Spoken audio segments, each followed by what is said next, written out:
John, it's great to see you once again. How you doing today? How you Very doing? well. I like those modest introductions. Thank you.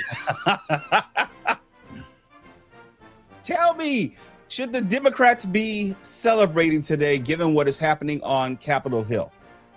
Well, it has nothing to do with the Democrats or celebrating. It has to do with what you just did in your opening.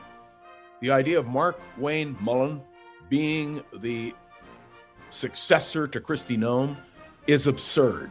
And all you had to do is listen to his testimony today to understand. The man is evasive, untruthful, and if he wants a lesson in what happened on that day in the United States Senate when a man was caned, I'll be happy to inform him because I know about it. And as for the question of what this administration is doing and Tulsi Gabbard's testimony, disgraceful, horrific, unacceptable. And I must tell you bluntly, without any question, that this entire administration is corrupt from its inception to today. And the American people in November have no choice, in my judgment, but to sweep these bums out. And I believe that with all my heart. Whether the Democrats are right or wrong, what the Republicans are doing is absolutely criminal. I get the sense, and I'm not a mind reader or a lip reader or a body language reader, but I do get the sense that in both instances, both Tulsi Gabbard and Mark Wayne Mullen, that they're not necessarily willing participants in this. I don't know that Tulsi Gabbard really wanted to be DNI. I don't know that Mark Wayne Mullen really wanted to be DHS secretary. And they're trying to walk this very thin tightrope of not perjuring themselves and have to deal with consequences after this administration is not in power. Well, whether they want to or not, look, let's be blunt. Their testimony is nonsense, and it makes no sense at all. And I must tell you that I believe that the problem is with Donald Trump. Who are they really talking to today? They weren't talking to you. They weren't talking to me. They weren't talking to the American people. They were talking to Donald Trump. And Donald Trump is a disgrace. And if you doubt it, let me point to his record. Look, we're involved in a war in Iran. It's not an incursion. It's not a little episode. This is a massive effort by Donald Trump at doing something which I have no idea what it is. Why? Because I was as threatened by Iran's nuclear capability, but according to Donald Trump, we obliterated it months ago. And what he is doing now is to justify something that is unjustifiable. And at the cost of $1 billion a day, and that's probably an underestimation, it's ridiculous. Now, the Israelis, by the way, have their own intent, and they are pursuing that, as you can see, with the decimation of the Iranian leadership. They have every right to do it. Iran has threatened the very survival of Israel. But this is something which we need to understand, and that is that the United States of America, under the leadership of Donald Trump, is doing things that are absolutely horrific in this world. And by the way, did you notice that the question of Cuba is now on the agenda? Look, let me be blunt. I'm no friend of the regime in Cuba. And by the way, the president's suggestion that maybe they be overthrown and that he sent Marco Rubio, our Secretary of State and National Security Advisor, to run Cuba? Is he nuts? And that's the answer. He's nuts. So, we can talk politics, hard politics. It's fine with me. But the real reality is this country is teetering and tottering with a president who is thoroughly corrupt, who has no grasp of what he's doing, and who is creating more problems. May I point out to you, and I do it respectfully, that this president has insulted our NATO allies. The coalition which we built and which has survived longer than any major coalition of its kind. And we have a president of the United States who is dissing our allies, the British, the French, the Germans, and all the others. It's nothing less than a disgrace. And may I be blunt? This is all impeachable. This president should be impeached by the House and convicted by the Senate and removed from office. The only problem is you get J.D. Vance as president of the United States. Let me jump in there. An equal disgrace. I think that there's something that we do agree upon, and there is some political hay that the Democrats can make here, if only because the distinction, and it's necessary to make it, the distinction has been made that this war is purely at the decision of Donald Trump, unsupported by intelligence assessments. This is his and his alone. And so the consequences of which may be political, economic, or what have you, legacy will be his and his alone. Would you agree with that? Absolutely. And look what the Fed did just a few hours ago. They did not cut the interest rates because things are so dicey right now. Look, I don't know how to soft pedal this. I don't know how to sugarcoat it. We have a president of the United States who's out of control. And we have a Republican Party that won't stand up and say it. And they know it. That's the tragedy. They are aware of this. And they are afraid of Donald Trump, deathly afraid of Donald Trump, because what is the first job of every politician? To win the next election. By the way, you know who gained real points with me? Senator Ossoff of Georgia.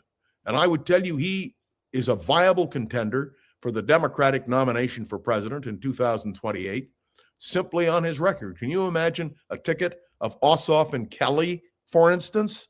What a powerful indictment of Donald Trump and his administration. It is, well, I know you have other questions and my rambling on about my fury. No, I love it, but I think we're going in the same direction. But sometimes because of the news today, what gets missed and overlooked is the news of yesterday. Somehow, some way, Jeffrey Epstein is not in the top 2 or 3 stories anymore, even though there are more revelations which are coming out. Does the Epstein files, do they still have a role in determining the future of this administration? May I ask you, do you listen to my podcast? No. The answer is no.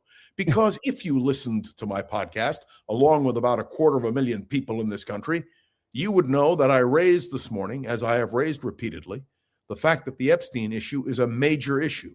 The fact that Donald Trump has not been forthcoming, that his administration has not released the information. And are you aware, and I'm sure you are because you're so well informed, that Pam Bondi has been summoned by Republicans in the House of Representatives to give testimony, because that's the other one who ought to be removed. What a disgrace that Pam Bondi is Attorney General of the United States. And the fact that the Epstein matter has been, well, I don't want to say it's been ignored, but I do want to say it has been overcome by events every single day, from Iran to Lebanon to Cuba to, well, you name it. And that's a tragedy, too, because I do believe, and I say this bluntly, that one of the things Donald Trump wants to do is to make sure the Epstein files never see the light of day, at least anything relating to him. There is an accusation that he raped a 13-year-old girl, and that ought to be headlines because, frankly, whether it's true or not, it ought to be established what the truth is. And I understand that 13-year-old girl is now a mature woman, is ready to testify. And so let the testimony be given. Let history judge. But if you ask me about Donald Trump, I have absolutely no sympathy for him on any level in any way. And as for the Democrats, I hope they get their act together. And I think they will, because the country must have an alternative. And that alternative is the Democratic Party, which, by the way, I want to emphasize the Democratic Party. Every time one of these Republican officials calls it the Democrat Party, I am enraged. That's not the name of the party. The incorporation papers are the Democratic Party. And that, by the way, should have been established. There was a debate on the floor of the Senate the other day, which I witnessed, in which Senator Thune, who is the Republican leader, kept calling it the Democrat Party. And I kept waiting for Chuck Schumer to stand up and say, wait a minute, at least call us what we are, the Democratic Party. That's Chuck Schumer, and I have my misgivings with him. He's not going to be one to stand up, and I think there's an intra-party issue with regard to leadership, which is going to have to be addressed going forward if the Democrats are going to succeed. But they'll succeed with or without, because people don't just vote for; they vote against. No, my point is not pushing aside the Pam Bondi impending testimony. They can change, and this goes back to my original point during my open, as far as the congressional hearings, we should not overvalue or overestimate their significance. They're enlightening. There are things that we can glean from them. But Pam Bondi being forced to step down in the way that Kristi Noem was forced to step down or fired doesn't necessarily change the calculus or direction of this administration or this country. Because the issue is Donald Trump. Right. The issue is what Trump wants and what Trump will do. And if one of his cabinet officials vanishes. He'll put somebody in who he wants, if the Republicans will approve it. And I'm very interested in this matter that we're going now with Mark Wayne Mullen, who is clearly unqualified to be in the position he's been nominated for, and we'll see what the Republicans do. I'm not a fan of Rand Paul. I think that Rand Paul, very often, I disagree with profoundly, but I thought this morning he was spot on. Rand Paul, I may not agree with politically, but I don't have to question his sincerity. There are times that he may step out of alignment with other Republicans and go out on that plank by himself, and it's more than once. So I'm more of the opinion that he is more intellectually honest about these issues than other Republicans. I do get the sense, though, that he is not going to hold up the nomination of Mark Wayne Mullen, and it's going to go to the general floor vote, and he eventually will be confirmed. Do you agree, or do you think that there's a real possibility that Mark Wayne Mullen will not be confirmed? They've just postponed the vote. It was supposed to take place tomorrow. It's not going to take place tomorrow. Clearly, there are doubts. And let me point out that I've always doubted Mark Wayne Mullen as a United States Senator. If you look at his record, it's absolutely appalling. But okay, will he be confirmed? Won't he be confirmed? The simple truth is, as long as Donald Trump is in the White House, these are the kinds of people he wants around him. And that, to me, is the indication of the problem. The problem is Donald Trump. St. Patrick's Day recently passed us, and we saw what happened with the president when he had the Irish prime minister in the Oval Office. Listen to this, John. Against Iran is illegal. The Irish president has said that your war against Iran is illegal. It's an attack on international law. What do you, the Irish president? Look, he's lucky I exist. That's all I can say. Because if you're going to allow countries that are sick and demented, and they are demented, to have nuclear weapons, everybody in the whole world should be very thankful. And I'm disappointed in NATO, very disappointed. I'm disappointed in a couple of other countries too. But they should be very thankful that this group of people feels the way we do. Because if a country like Iran was allowed to have the power of a nuclear weapon, we didn't stop them. I stopped them twice. I stopped them my first term when I terminated the Iran nuclear deal, which was Barack Obama's deal. It was one of maybe the worst deal I've ever seen. It gave everything to Iran, including billions of dollars in green cash. I don't mean cash. I mean green cash flown over by airplanes. I can't to this day believe that was allowed to happen. And come to think of it, it would be a good thing for somebody to look at. How does the president have the power to hand hundreds of millions of dollars of cash to terrorists? But it began with that, and I terminated that deal. If I didn't terminate that deal, we might not be here right now. If I didn't terminate that deal, unbelievable nuclear holocaust would have taken place. John, you get a general sense of the lunacy that he was trying to share. He was trying to there was revisionist history going on. There were abject lies going on. He couldn't even get the gender of the Irish president, Catherine Connolly, correct. Catherine Connolly. I mean, what did you make of that exchange? Look, this is an exchange where we have a president who speaks in a hyperbolic language. It's not true. Iran, if they were on the verge of a nuclear weapon, the Israelis would have prevented it from happening. You know it, and I know it. Why do you think they don't have a weapon? Because the Israelis prevented it. When Israel decided to hit Iran directly, then Donald Trump tagged along. It's fine that he tagged along. I'm glad to see that he understands the danger. But if you think that I trust Donald Trump on any level, I don't.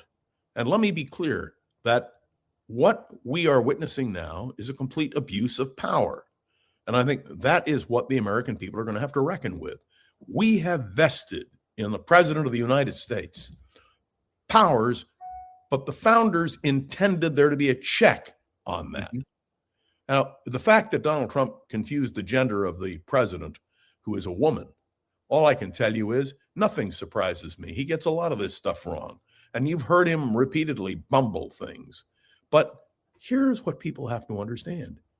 He is the president of the United States. Who we elect as president matters.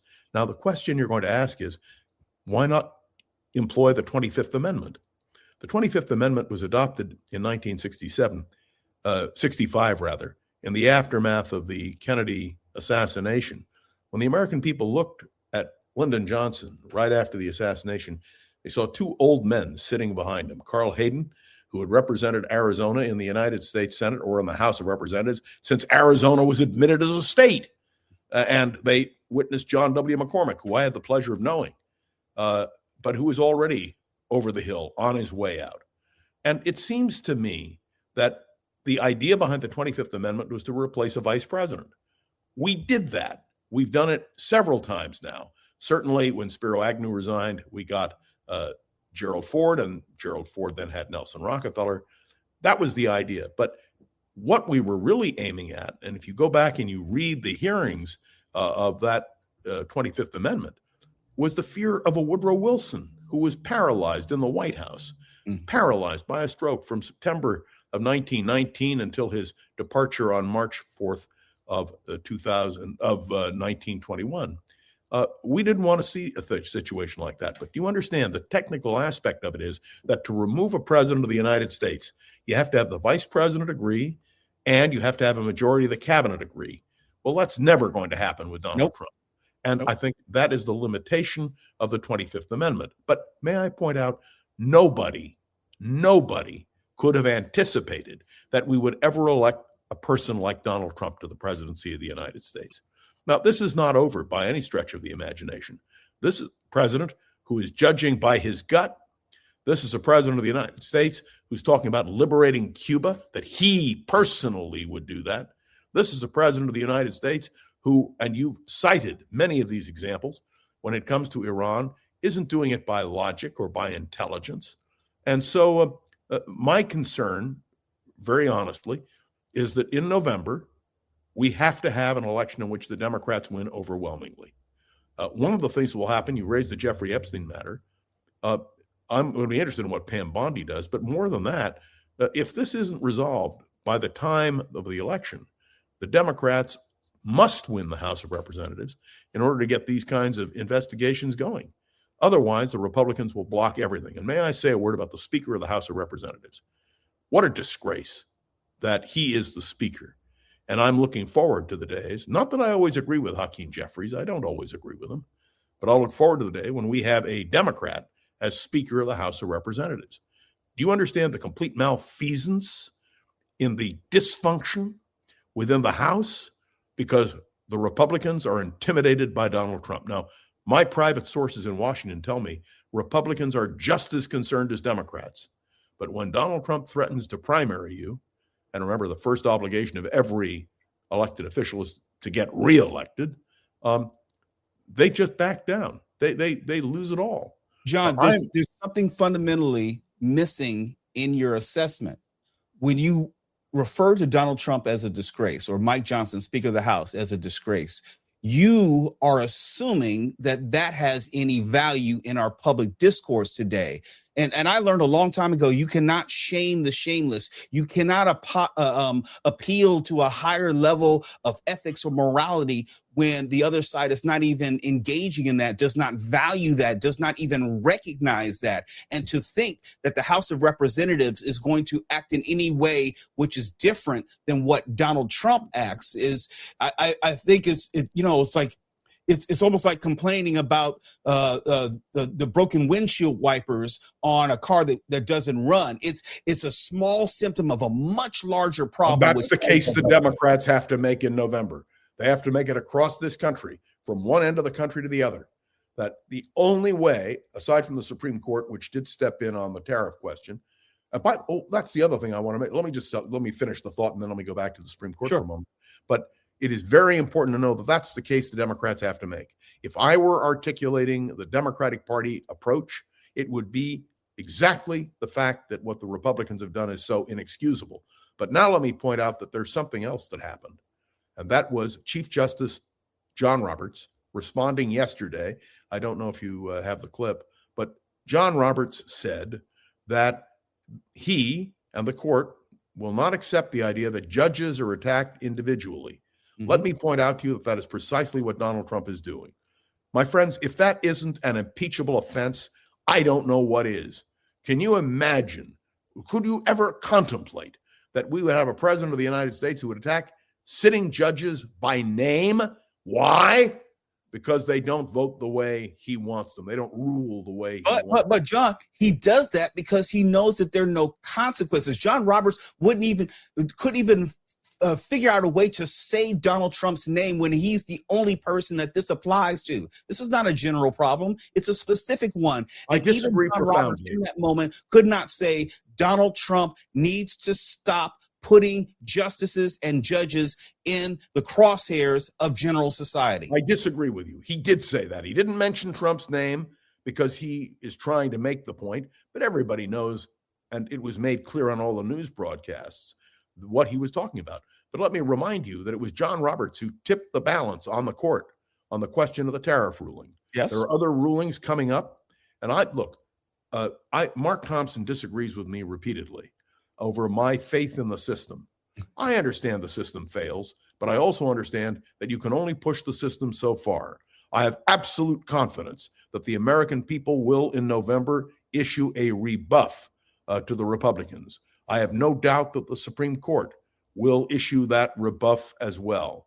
Now, let me tell you the one problem we have. The one problem we have is that it is not the House, but the Senate who votes to confirm Supreme Court nominees. The president nominates, but the Supreme Court justice is approved by the Senate.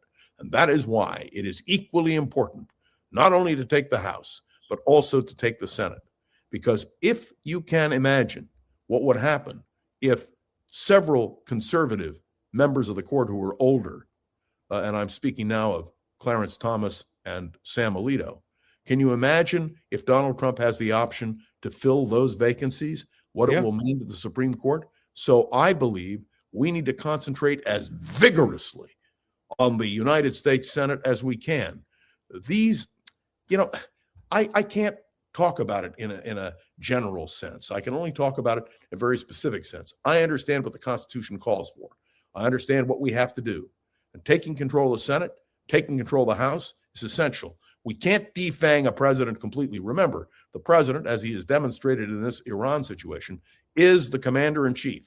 There doesn't have to be a declaration of war. We haven't had a declaration of war since December of 1941. All of these actions, Korea was a police action. Vietnam, the Gulf of Tonkin resolution, which was completely wrong. We only had 2 senators who voted against the Gulf of Tonkin resolution. Ernst Gruning of Alaska, who understood clearly, and Wayne Morris of Oregon, who understood completely. And now we know that when you pass a resolution dealing with foreign policy, you've got to be very careful that a president can't assume responsibility. And why do you think it is that Donald Trump will not allow this to go before the Congress? He wouldn't win. Even the Republicans understand it. I think Kim has the video of John Roberts for context in his. Oh, please. Thank you, Kim.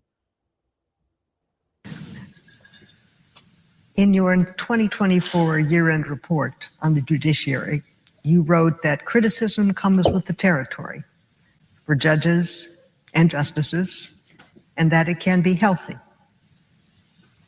You've talked about the criticisms that your predecessors encountered. How do you handle criticism of your court or your opinions today? Well, it does come with the territory. Often,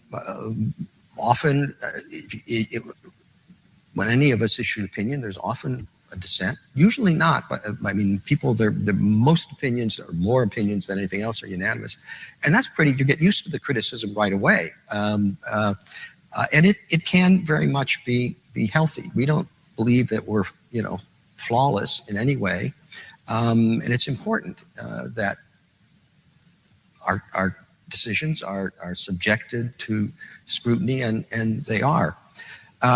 The problem sometimes is that the criticism can move from a focus on legal analysis to personalities. And you see from all over, I mean, not just any one political perspective on it, that it's more directed in a personal way, and that frankly, can be actually quite dangerous. Judges around the country work very hard to get it right. And if they don't, their opinions are subject to criticism. But personally directed hostility is dangerous, and it's got to stop. It's very much. It's weird that John Roberts says it's got to stop when I would say he was partially responsible for allowing it to foment, continue, and grow with his immunity ruling regarding Donald Trump. You know, I wouldn't disagree with you on that, but I can tell you, you now have the Chief Justice of the United States Supreme Court making the kind of statement that Kim has just allowed us to play. Thank you, Kim. And I want everybody to understand, there are a lot of mistakes that are made. There are a lot of defenses that are given. But when I find an example, I'm willing to raise it. And the American people have to understand it. Pure and simple. And I have to believe, maybe I'm wrong, that the institutions of this country need to be upheld. I want to remind you of something Adlai Stevenson said in the Godkin lecture at Harvard University in 1954. Stevenson, twice the Democratic candidate for president, ambassador to the United Nations, formerly governor of Illinois. He said, America is not great because of its economic power or its military power. America is great because of its ideas. And he was talking about the Declaration of Independence, the Constitution of the United States, and the Bill of Rights. And that, to me, is what is the core of what we have to keep pursuing. And if I were the Democrats and I were outlining the strategy for the election of 2026, that would be my emphasis. Let me be clear. When I listen to Mark Levin or Sean Hannity, you know, I suffer from low blood pressure, so I listen to them in order to have some stimulation. When I listen to them talk about the Constitution, I am horrified. Horrified because their interpretation is wrong. And I believe that with every fiber of my being. So what we have to do is make the case. And Democrats, Republicans, particularly Republicans who dissent, we have to make that case vigorously. And that is what we are doing on the Mark Thompson program. That is what I do on my podcast every day, Around the Political World with John Rothman. And I think it is something our listeners have to be engaged with. By the way, I'm never discouraged. I'm an eternal optimist. I believe as long as there is any fight to be had, we should wage the fight. And by the way, I don't mind losing on occasion. I like winning better. And I believe that in the end, the American people will repudiate what Donald Trump has done. And I think the Republicans are going to pay a price. Remember, when Herbert Hoover was president, he was blamed for the Depression, which he wasn't really responsible for. But for 20 years, the Republicans were unable to take control of the White House. And it took a national hero like Dwight Eisenhower to ultimately pilot them to victory. That's what's going to happen to the Republicans. I believe it. I have to believe it. I'm going to fight for it with every fiber of my being. And as long as I have a voice, I'm going to raise it in just this way. So anyway, that's it. John Rothman, I wish I had more time to go back and forth with you. I agree with you that there's going to be a price to be paid for this moment in America. The question is, how is it going to be paid, and by whom, and to what degree? But you and I will make a date. We'll bump Mark in 5 years, and you and I will make a date. And hey, Mark, did you hear that? And we'll see where we go. But I want to tell you, Mo, it's a real pleasure to have the opportunity to be with you. I know that you and I generally agree, and I know that some people say, well, you've got to disagree in order to have some friction here. There's one thing you and I agree on. Donald Trump is a disgrace. And I would tell you, in terms of rating the presidents, this guy is the worst president in the history of our country. Maybe true, but there's one thing I will say as we close here. You talk about Adlai Stevenson and the ideas of America is what makes the country great. No, the ideas are aspirational. And if we meet those ideals, set forth in those ideas, then and only then will we be great. It's about whether this country can become as good as its promise. With all due respect, it's not aspirational. It's in the Constitution. It's in the Bill of Rights. But It's we have very to live clear. up to that. You, And that's okay. right. Now That's- we disagree. Now we disagree because Why? because it's in the Bill of Rights, just because it's in the Declaration of Independence that all men are created equal, it still took other laws to free African Exactly. Americans. And It that's took my laws point. to make And sure that's why women we- could vote. That's why we have Aspirations. elections. No. That's why we have elections. And if we win the election, it makes all the difference in the world. So I think we agree. It may be fun to say we disagree, but we don't. You and I know that if we're going to win this thing and the points we've made are going to work, then in November, the American people have to stand up. And I will tell you, I am looking forward to November, and I'm looking forward to the election in November of 2028. And, I have hope. Gotta have hope. John, I got to run. Keep that hope, and we'll keep that hope, and we'll do this again sometime soon. I hope so. Thank you very much. If you like the show, please take a moment to rate, review, and subscribe. It really does help the show to grow. Thank you for listening.